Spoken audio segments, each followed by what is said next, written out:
Welcome to Opinion Havers, a movie podcast for people who are out of Pringles. I'm Cody. And I'm Tyler. I don't trust Hi. dentists, and I'm out of Pringles. All right, Cody. Look, we're having a rough one today. We've lost some recording materials, but we have a very important movie to watch. To talk about. Tyler, what movie is that? It's Puss in Boots, The Last Wish, Cody. Ooh, first try. Nailed the title. Nailed it. That first one, just a test run, all right? Now we're in it, all right? Yeah, no, we're gonna pound this one out. Tyler's gonna take us right into Spoiler Town to start this one off, and we're gonna give you the business when it comes to Puss in Boots: The Last Wish. All right, Cody, get on the Mortal. I'm gonna stick with my same one. You changed yours, I'm sticking with it because I'm proud of it. Get on my Mortal Engines bakery, all right, and let's just go devour a small bistro. That's a better way to put it. All right, let's get in there. Let's hunt this bistro in Spoiler Town. Let's get into it. Cody, do you still want to do the rants? Because I could do another rant, but you've already listened to a rambling rant. Could you have it in? I barely got through my rant because I saw this a minute ago. All right, I did my best. I just want to talk about this movie. Cody, if you saw it a minute ago, it should be fresh in your mind. So that doesn't make any sense. Okay, that's what I'm telling you. Midwest minute. You know what that means? You know how long that's been? It's been a minute, Cody. It's been a minute, all right? Tyler, I just want to start off by giving this movie my full-throated don't like that turn of phrase. No, you already said it. You already did it. This one, you know what? I'm glad we lost the other recording. I like this so far.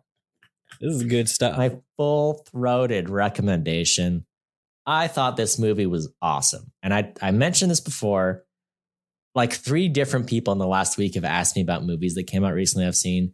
And I was like, Puss in Boots was awesome. To the point where I was like, I think Puss in Boots, and I tweeted this, is a top 5 movie for the year 2022. And nobody has believed me to this point. They've all been like, oh, you're joking. I'm like, no, I can't express to you how sincere I am. I was so pleasantly surprised. I thought it was a great movie. I mean, as far as movies I've seen in like the theaters, especially, it's definitely top 5, which isn't a lot because I haven't gone to see a lot of the movies in the theater. Yeah. I've been bad about that this year, but I was shocked too, because I think we both went to go see it out of obligation. We both married very huge Shrek fans. Yeah. And they were like, we're seeing it. But so I was like, oh man, whatever, it'll be fine. But it's so good. It's so good. Yeah, no, it was a great movie. And I mean, there have been a lot of good movies in 2022, but I think only a handful of exceptional movies. I think it's one of them. I thought it was great. Very impressed. Fantastic cast. We're talking John Mulaney, who is the secret sauce of all good animated movies. Florence Pugh, Antonio Banderas, Salma Hayek, our beloved Guillermo, Harvey Guillen from What We Do in the Shadows. I mean, Gizmo. Oh, Cody. Guillermo. I was just looking at what came out did this movie come out in 2022 or did it release in 2023? Yeah. 2022. It released on Christmas Day. Okay. So I was looking at what I went to go see in 2022. Did you remember the Batman came out last year? Because that movie, I forgot about that completely. That movie's gotten buried in my list. That movie. A lot of other movies, yeah. Here's the thing, all right? Not to derail us for a second here, but let's talk about the injustice of why does Robert Pattinson constantly get screwed? Okay. That's what I want to know. Let's just as a side, let me ask you, why? Why? Look, you can say that he's getting screwed, but I don't know if he is. Tell me more about that. It's just like Robert Pattinson is a fantastic actor, all right? But everybody's like, you know what we want you to be? Edward from Twilight. Real brooding and pale and not likable. Yeah. And then it's like, but then here comes Christopher Nolan. And we're like, we want you to be a cool British spy.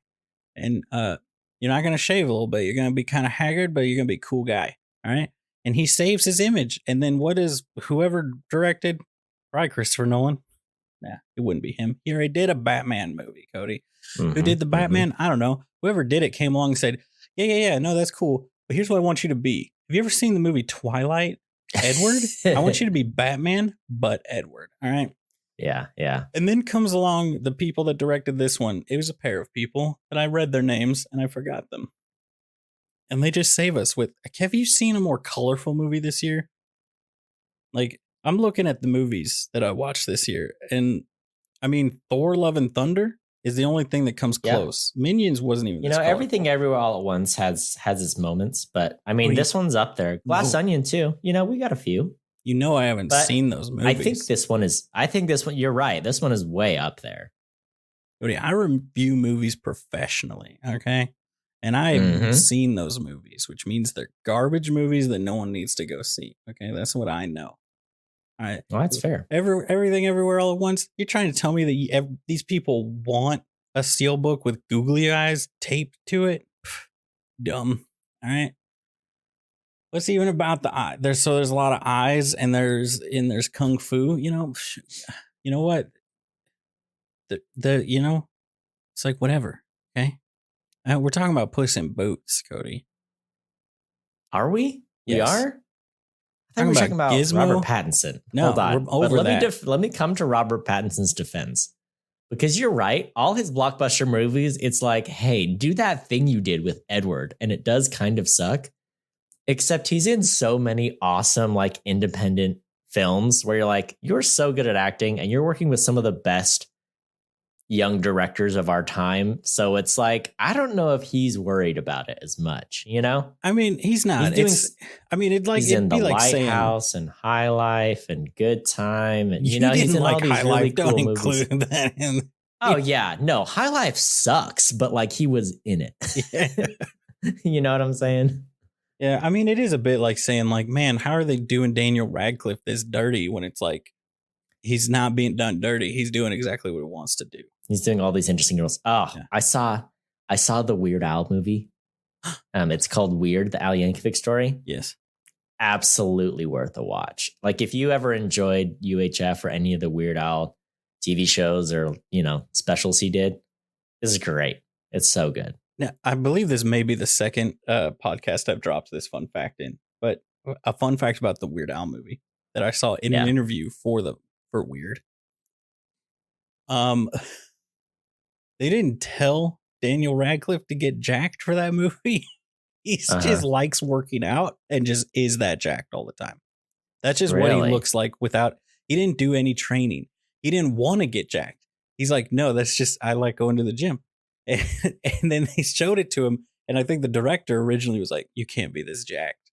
And then Weird Al saw it and thought it was hilarious that he was jacked. And he's like, no, absolutely not. You are definitely making me look jacked. I would have guessed that was like in the script because it plays so great on screen. They didn't know he was jacked until shooting the first shirtless scene. And he takes his shirt off and has like a 6-pack. And they're like, what the? Like, you can't be this jacked. What are you doing? And it was very funny. What spell did Harry Potter do on himself? Yeah. He get roided out. Yeah. But I find that very funny that he's just there's some great bits in that movie. It's pretty it's kind of awesome because it's sort of like a tongue-in-cheek making fun of Weird Al. It's also sort of like a parody of all music biopics also. And it's like vaguely about Weird Al's actual life. It's pretty awesome. Which is funny. And I think they do they make it where they say it's like loosely based on a true story because they're like they did like almost no research on his life and just kind of made everything up or something. Yeah. It's supposed to be not at all. He co-wrote it, so I forget who he wrote it with, but yeah. So I mean, so it is very much like.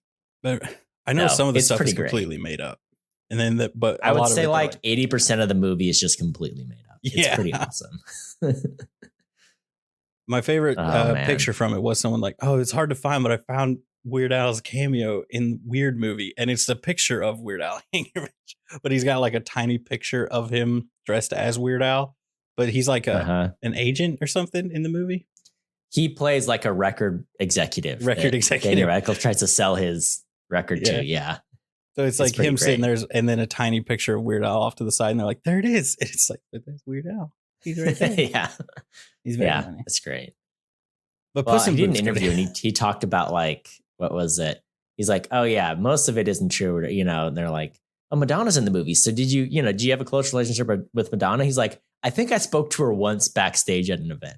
Yeah. And she's a big part of the movie. Oh, she's a huge part of the movie. Yeah. It's pretty funny. I mean, I want to do that. I want to make I just want to make a biopic about myself. Don't ruin my day. I'm out here. I'm talking about Puss in Boots. I'm talking about Weird. I'm talking about High Life. All these great films. And you're out here. You're going to ruin my day with the word biopic. All right. Not to distract from our distraction. Have you seen Messi's Saudi Arabia ad online? I'm getting an ad for Arabia. For He's Saudi selling Arabia. Saudi Arabia? Selling Saudi Arabia like a tourism type ad. Oh, and it's that checks out. It's Messi, but I'm pretty sure it's just Messi like photoshopped onto these people, and it's not really him. Like they could have done these photo shoots. Don't get me wrong. You got to drop me a screenshot. Here's what I'm gonna do. I'm gonna share that my way screen. We can get back on track, and then it can redistract us and get us back off track. Here you go. Here's my you're screen. Streaming. So because it's gonna scroll. Watch stream. That's weird. It's gonna scroll. All right. Here we go. No, this is not real. What is this? This is a hack job. This is someone that's not Messi though, right? I need you to zoom in a little for me. Yeah, let me see if it'll let me. Here we go. Boom. So that's Lionel Messi. I guess that is Messi, except it's not. What did they do? So it's scrolled from a much more clearly. He's not Messi. Really there though, right? That's right. He's been photoshopped into that scenario. But also, is this just a close-up? Supposed to be a close-up of what's going on right here?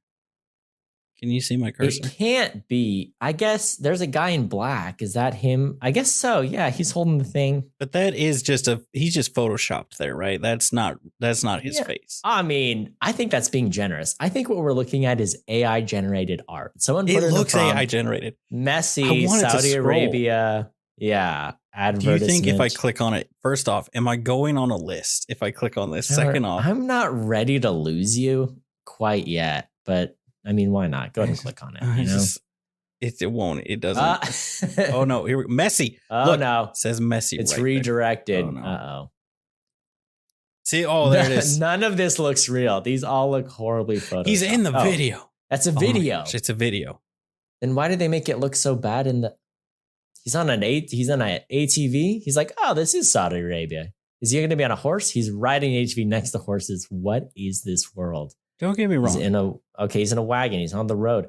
They got all this actual footage of Messi. Or is that Messi's like I've never seen him not in a soccer uniform, so I don't know what to tell you. Like, I can't confirm if that's him. I need this picture to be bigger. Did they just get the world's best Messi impersonator to do it? I think so. If I was Messi, looks like an impersonator. I would absolutely hire the Messi impersonator to do all the events they didn't want to do. Well, it looks like, when they're like, oh, you might get killed by these Barcelona fans. Or does he play for Barcelona? You like that? He now plays for PSG. Whoever are his rivals, if they're like, they might kill you, then they're like, hey, send in Greg. All right, Greg's got this. Okay, here we go. Just book a trip. How much is 17.23 SARS? I don't know. It's very interesting the style of photo they did, because it does look quite. That's just him on a green screen. Fake. But they did show a video of him actually going to this exact in location. Saudi Arabia, but they didn't take these pictures there.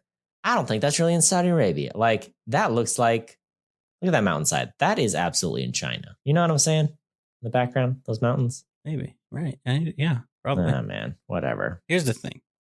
I gotta say, Cody, if you're a white male millionaire, Saudi Arabia, from what I've heard, is awesome. Right.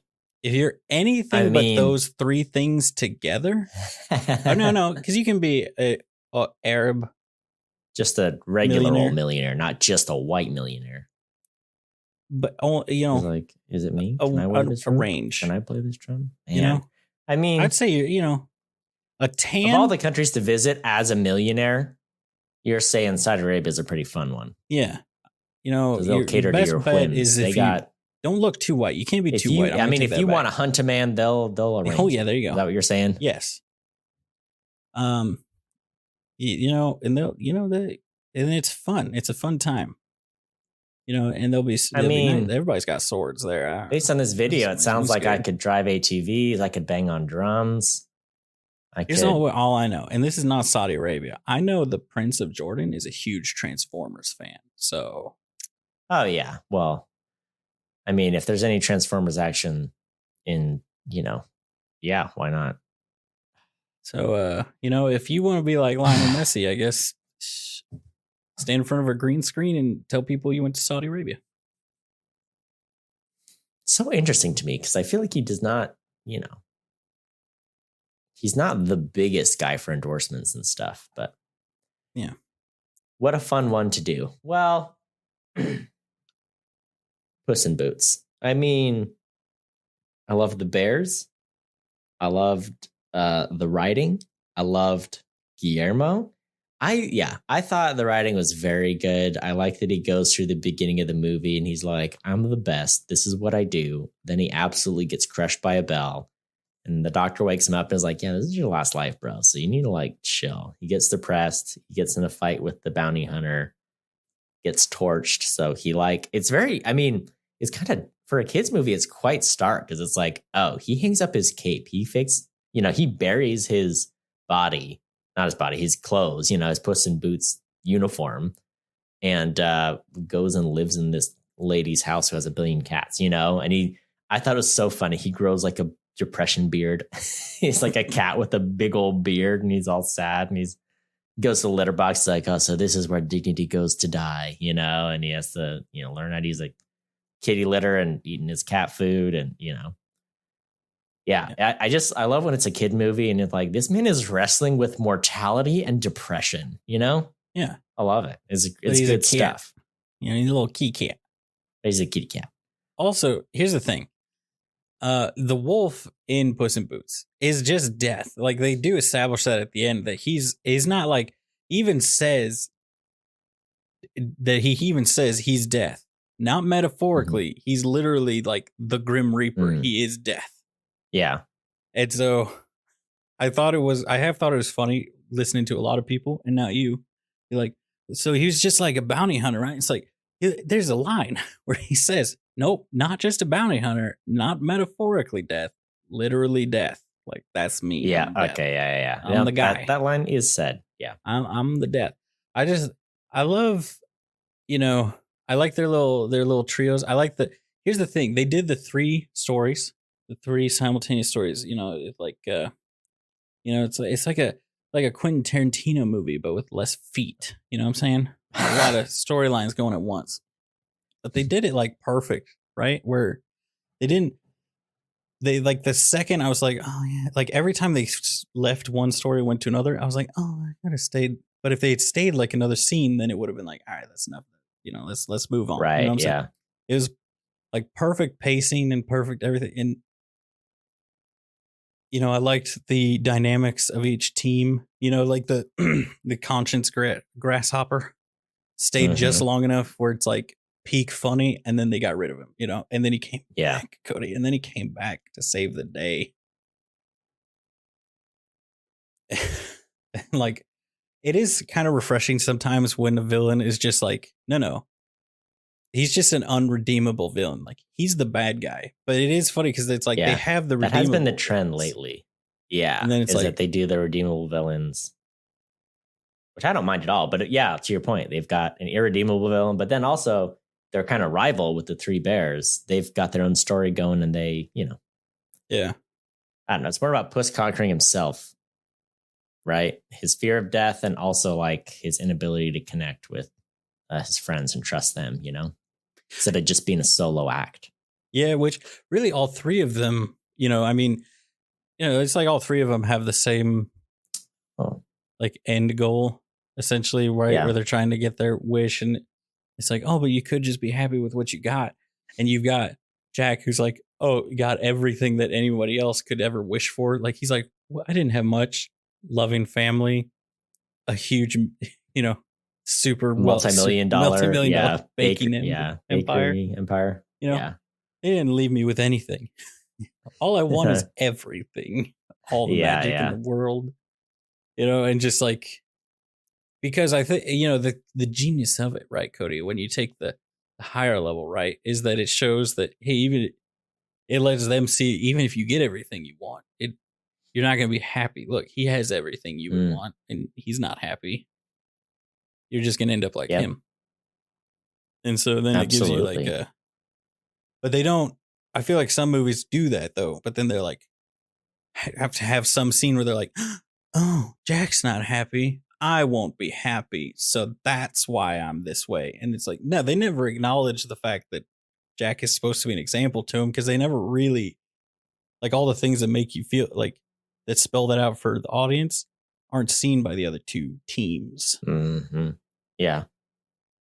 I liked the dynamic, like the map, and they touching it and it changing the. It was journey. A really awesome to keep it like a mystical thing, but also like push the story forward. Yeah. Oh, and it was cool to see like Goldilocks' background, and like you said, you know, Puss, Jack has everything but isn't happy with anything, and just wants more. And Puss wants to be a solo act, but he's got Kitty Softpaws and what's the name? What was the Chihuahua's name? What are all the things he says about himself where he's like, oh, I'm known by many names. Like they're all like, get out of here. Hey, you, Scram. You know, he's like saying all this stuff. Yeah. What is his actual name? Oh, well, they just call him character's name. Perrito. Okay. Yeah. Which literally just means puppy or little dog. So there you go. Which he stays with, right? You know, at the end they're like, oh, we'll give him a name, but he's like, oh, I like that. He's like, you already got one. Yeah. But yeah, Goldilocks, she wants a royal family, but you know, she's got one. Just because they're bears doesn't mean they're not her real family, you know? Yeah. They're out here, they're criming. They're out here criming. They're criming other people before they can crime them. And that's You're right. That was a good line. That did make me laugh out loud in the theater. What? You criming us? I don't know why it's so funny. Oh man, what's that other one? He says no crime like backs at one point. What was the one you liked make when he's like, make her talk? Yeah. It's like, he's make her talk. And he's like, excuse me, madam. Yeah. And then they do the piano. He sticks her in the piano and plays it. And she's like talking back to him, like, my cats play better than you. And he just shoves her down into it further.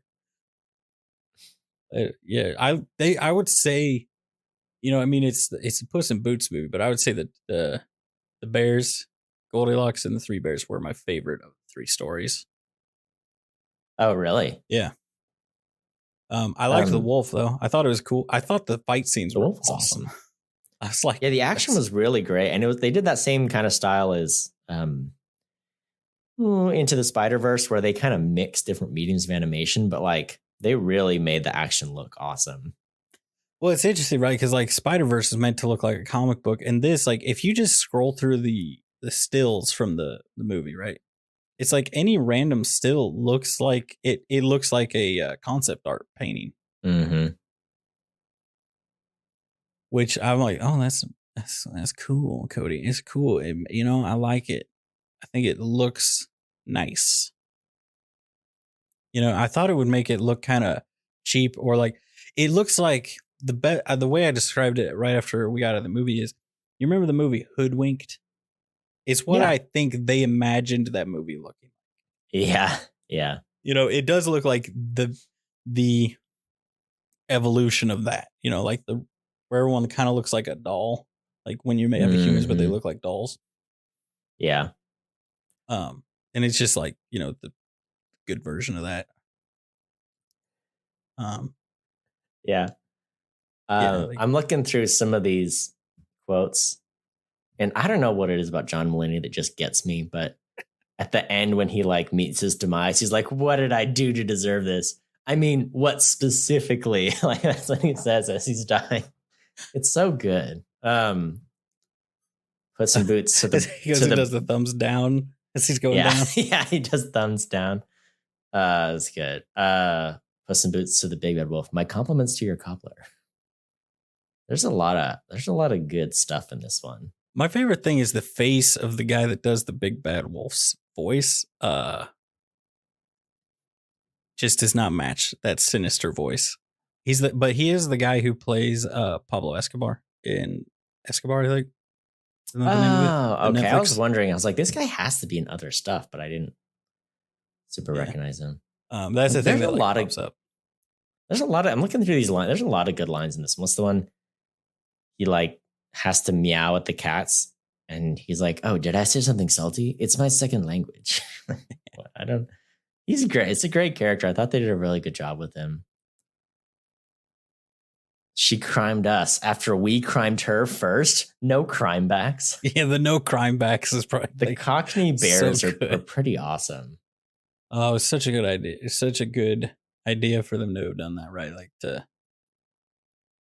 Also, it's so funny to me, you know, because like I feel like I never think of Florence Pugh as being British because she gets cast as an American or like another. I honestly, like I didn't anything even else know so she was often. British till like 2 months ago, and I saw her in an interview. I was like, "Excuse me," like, hold on, because I mean, I saw her. Well, she's been in Midsummer. I'm trying to think of like everything I've seen her in, and she's American in so many. Like Midsummer and Little Women are probably two of her biggest roles recently, and she's American in both of those. Yeah, I had no clue. Or she's Russian in the Black Widow stuff, right? Black Widow, yeah. You know, and she is British in the Outlaw King that she plays in, but I don't remember her in that movie at all.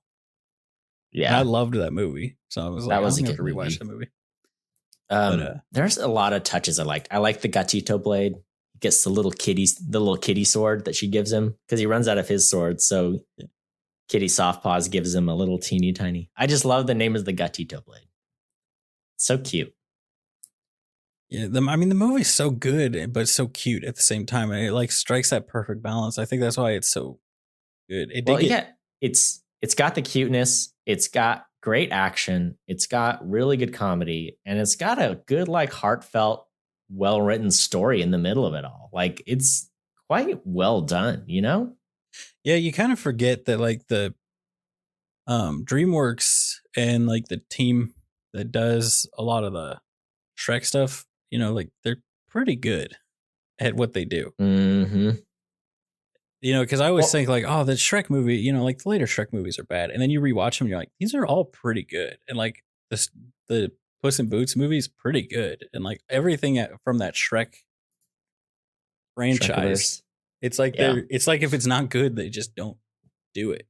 It's just, I think it's tough with the Shrekiverse because I think Shrek 1 and 2 are both like excellent, and everything else they've done, most of the other stuff then is like solid, like it's good. Mm-hmm. But it wasn't quite as good as, you know, but it's hard when your first two movies are Shrek 1 and 2, like those are classics. Yeah. And so when you make a good movie, but it falls short of that, you know, it kind of dampens your brand a little bit. But this one, I might like this better than Shrek 1 and 2, you know? Yeah. I mean, I think it's more. I think part of it's just the evolution of animation and filmmaking, you know, that puts it up there. Like, for the time, there's no better animated movie in like the late 90s, early 2000s than Shrek 1 and 2, you know? Like, you know, between like DreamWorks with Shrek 1 and 2 and like Pixar doing like Finding Nemo and those movies, it was a pretty good time for. Well, have I told you this? I got a hot take about this because I've gone through and looked at all the, you know, like Pixar, you know, used to be infallible. Now they've put out movies that are their quality seems to be waning a little bit. It's like, you know, once you get rid of pedophiles and sex offenders, you can't make good movies anymore. So that's why DreamWorks is hoovering them all up. So allegedly, Cody, allegedly. All right, allegedly, lawyers out there, allegedly. Okay, allegedly, yeah. That means you can say allegedly enough, then you're clear. You're good to go. You say whatever you want as long as you say allegedly, before and after it. Okay.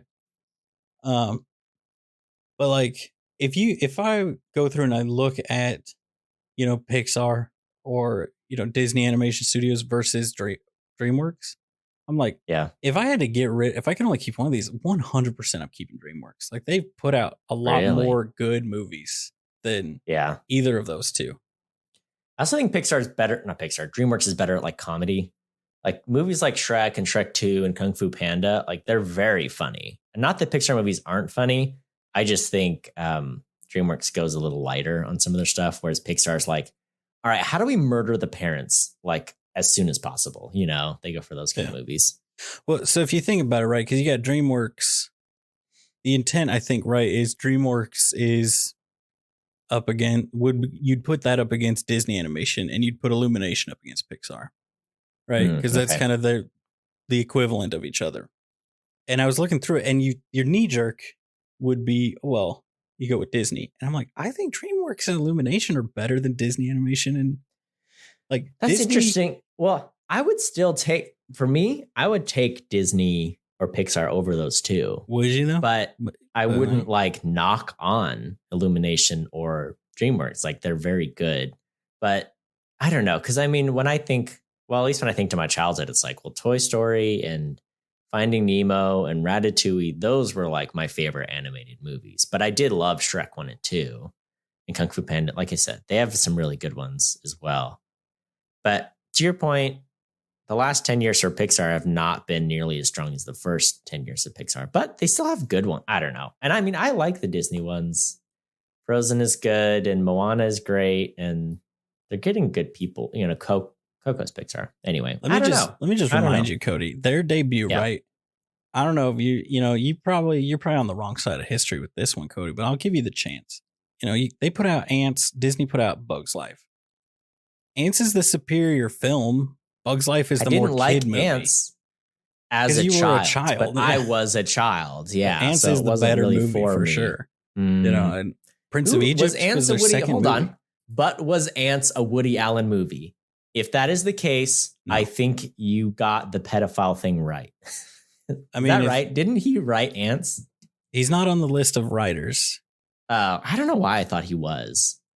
He probably wrote. He's in it. Bug's Life. He is in it. He plays Z. Is he the main character? Is Woody Allen the main voice actor in Ants? Probably.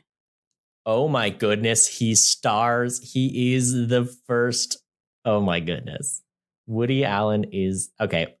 So it is a Woody Allen movie, but it isn't. But I'm not wrong for thinking he wrote it because he writes everything he stars in.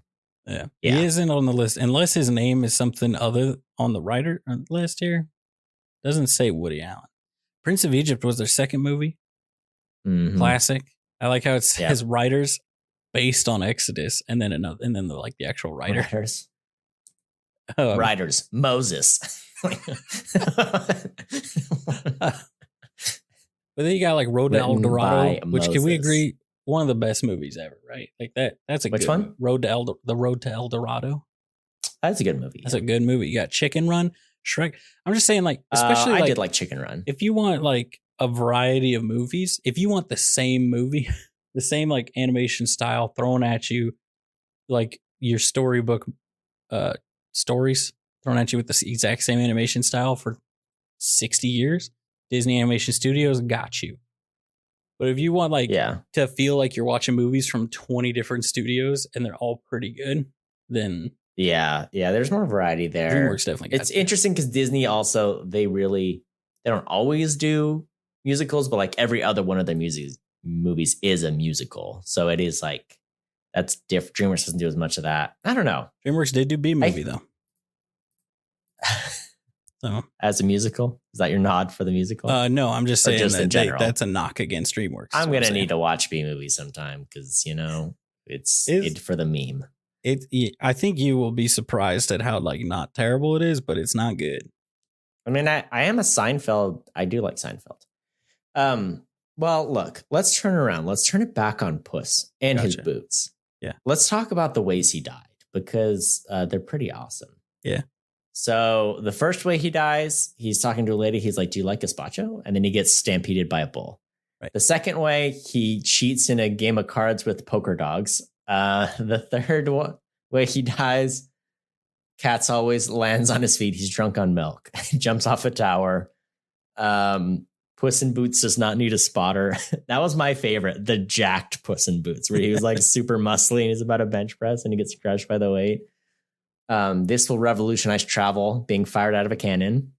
Then, excuse me, does this have shellfish in it? And his face is all swollen.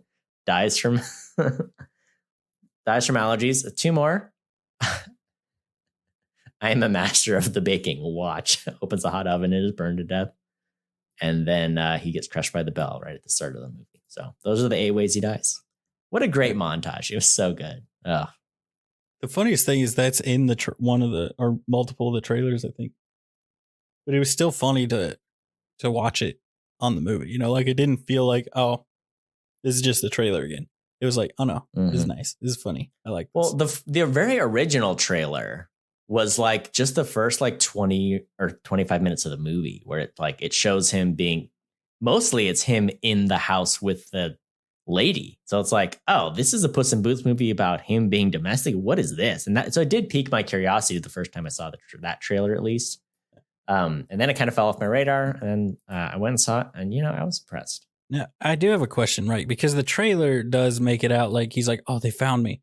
Like Goldilocks and the bears found me. They've been searching for me. Now I got to go on this thing. Like I thought it was going to be it. To me, it put forward that it was going to be, okay, they found him. Maybe either they're just like, hey, we're going to get you if you don't do this thing for us, or they take the old lady. He's grown. He's going to protect the old lady and all these cats. He's going to be the hero that they need. And it's like, nope, none of that. The lady just gets tortured in a piano and then never talked about again. And so like it was a real switch. So here's my question though: do you think was it originally going to be like, oh, the Goldilocks and the bears are here and they're a crime family and he's got to pay one last debt, one last job, a job, Cody, or is it gonna be like, well, him going to save people, the wish element and them doing the whole thing is such a big part of the movie. I think, but that's what just be the misdirect, right? Originally, or is that how it started? And so, yeah, I don't know. Maybe like they made the trailer when that was it. It makes it from being like a Puss in Boots adventure to like a more higher concept Wish movie. Yeah, more mystical, fantastical. I don't know. I mean, I could see that. I'm impressed with the writing. I do want to talk about, so the directors are interesting. Joel Crawford is one director. He directed a couple things, The Croods, a couple specials. But the main thing about him and then Manuel Mercado, I'm hoping I'm saying that right. Anyway, they were on the art department for like the Lego movie, Kung Fu Panda 2, Rise of the Guardians, like a lot of really well animated movies, Trolls, like they were all story artists and stuff on this. So I think that kind of helps when you come to this movie and you're trying to do like different animation styles and making it look interesting. So, I mean, they were on a lot of interesting movies. So kind of cool that they've been animating for like 15 years and now they're directing and doing some good stuff. So that's pretty cool. And then the writers, are they writer directors? I forget. Let me see who wrote it. What were you going to say? I wonder, because that almost seems like, because like John Wick is famously, it's directed by a guy who was like the stunt coordinator for like a lot of the biggest action movies and stuff. So, and it's like, oh yeah, no, and it shows through that's what he cares about. And it's like, I can't remember, there was another movie. Oh, so, to point to the movie we both saw right next to this one, like Avatar, I think James Cameron's very good at knowing he's not the best writer and not very good at a lot of things. So he tries to keep a lot of the stories super simple. And so like, that's the same thing that they do, in John Wick. Like they're like, look, I'm good at stunts. So let's make a super simple thing, like a good excuse to do a lot of action scenes. And so I wonder if this one's like, all right, let's keep the story somewhat simple, which I don't think they really, they succeeded, but did not succeed in at the same time. But also like write a story that's a good excuse to do some of the most amazingly beautiful animation that has been ever been in a movie. Because that's what they care about. That's what they know how to do. Well, and there's great visual gags. And like you said, it's a cute movie. Like the visuals are really fantastic. And that goes a long way with an animated movie. And you pair it with a good story and a good cast. And all of a sudden, like, it's not that hard to get a winning animated movie, but it's like, this is one that like kids can enjoy it, but adults can enjoy it too, which is kind of, I think that's how you crack the code of like, oh, let's make a really successful animated movie. Well, yeah, make it so it works on both levels and you're going to be set. So the writers are interesting. So it is, one of the writers is the original Puss in Boots writer for the first movie. And of course, Puss in Boots 3 Diablos, the short we all know and love. It is adorable. And I would recommend it to anybody. Yeah, there are 3 of them and 3 writers, but between them, they worked on movies like Lego Ninjago movie, not bad. Dora and the City of Lost Gold, not bad also. Some other credits, The Grinch, the more recent one, which is also not too bad. Good movie. This one threw me. Cool Runnings and Little Giants, the Nice. early 90s sports movies, both classics. Are you talking? And then there's a couple more. This other guy, he's been working recently because he did a little like writing on The Croods, which I have not. Croods: A New Age, which I didn't catch. And now I'm kind of wishing I did, because if all these people were involved, I might actually have enjoyed it. Yeah, The Croods is one of those movies that I never saw in any of them, but I've never heard anything like bad about it. I've heard people not like the name and the concept of it, but I've never heard anyone who actually watched it be like, it's not good. Yeah. Which is like, so, and I guess there's back two to what I'm Crude saying movies, here. right? I mean, Nick Cage is in it, so how bad can it be? You know? Here's what I'm saying.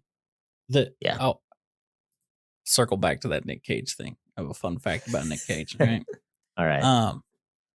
That's what I'm saying. Like DreamWorks, the more I look at it, like if you just look at their list, you're like, oh yeah, they're kind of like a middle of the road movie studio. But then like if you really stop and think about it, the types of movies they put out, their only competition is Disney. And I would say they hit more often than Disney does. Like Disney puts out some stinkers sometimes.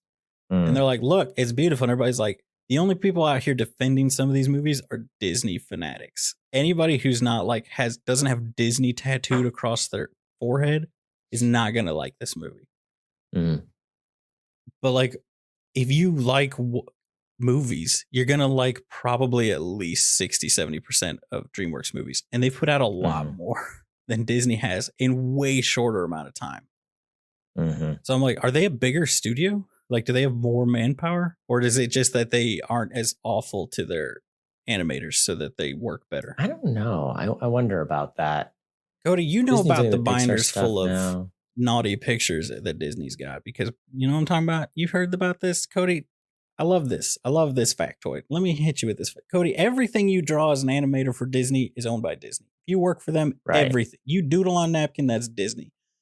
So the sheer volume of naughty things produced by these people out of spite, so that Disney has to catalog it and keep it on a server somewhere, or keep these pictures in a binder somewhere.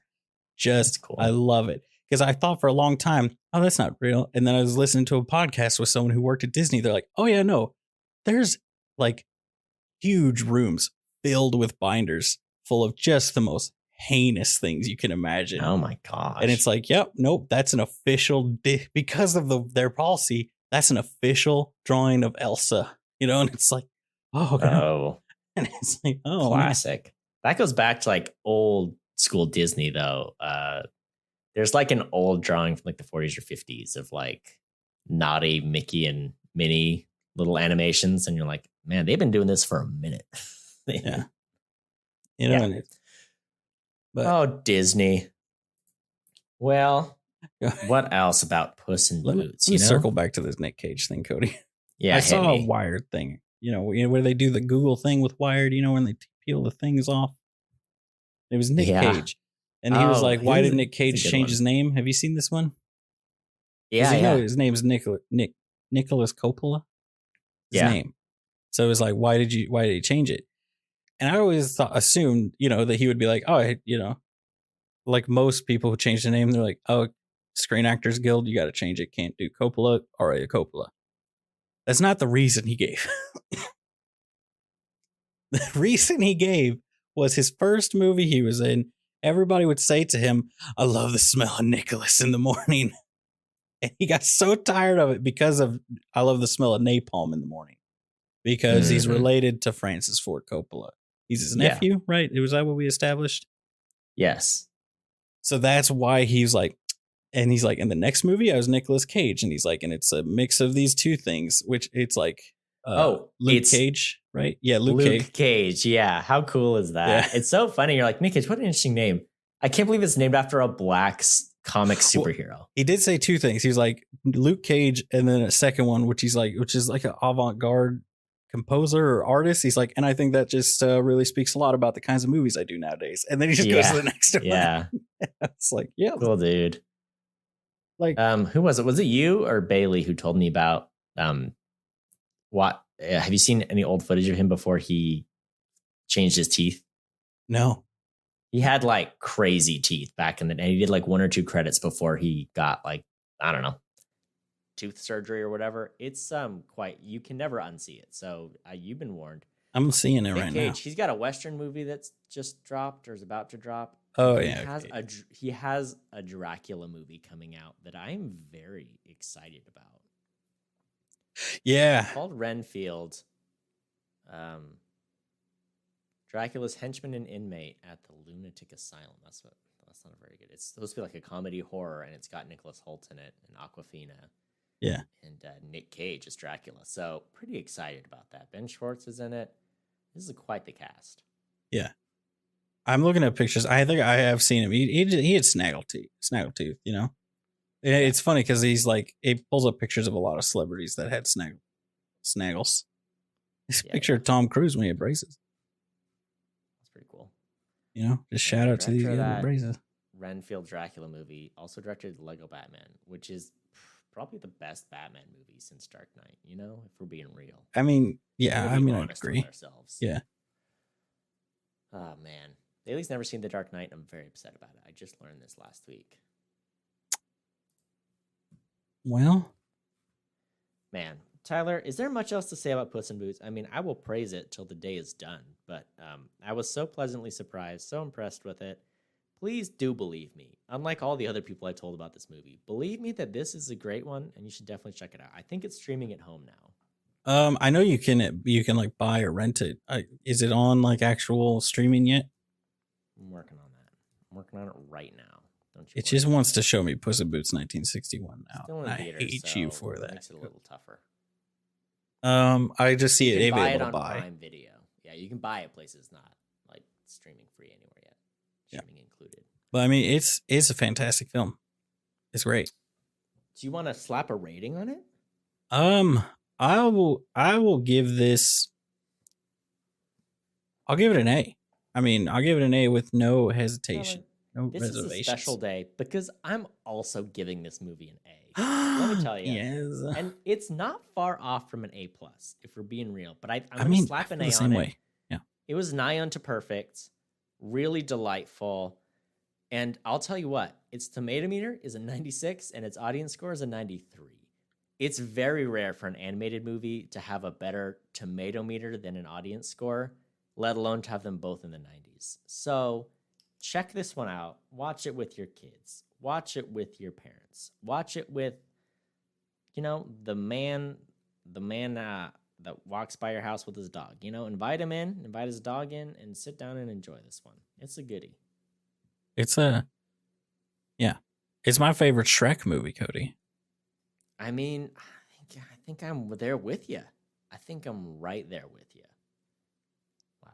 Well, I want to thank everyone for listening to this. Is, you know, our first time doing a We Were Totally Defeated format, you know, where we lost our first 20 minutes of recording.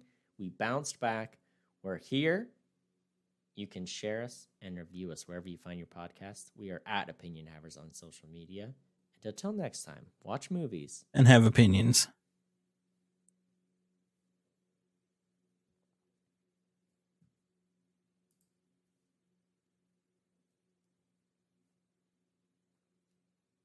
I like how like Jack Horner's like childhood rival was Pinocchio. And that's who like just outdid him. Why he hates like magic stuff. That was a really good touch.